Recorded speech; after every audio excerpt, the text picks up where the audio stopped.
آج کل لوگ پریشان ہیں کاروبار کی وجہ سے، رزق کی وجہ سے، قرضوں کی وجہ سے۔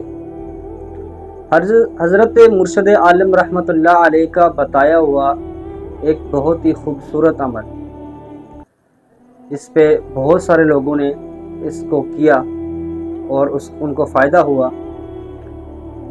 ہر نماز کے بعد 7 مرتبہ اول اور آخر ایک مرتبہ درود شریف اور 7 مرتبہ سورۃ لإلاف قریش یہ پڑھیں اور پھر اللہ تعالیٰ سے دعا کریں۔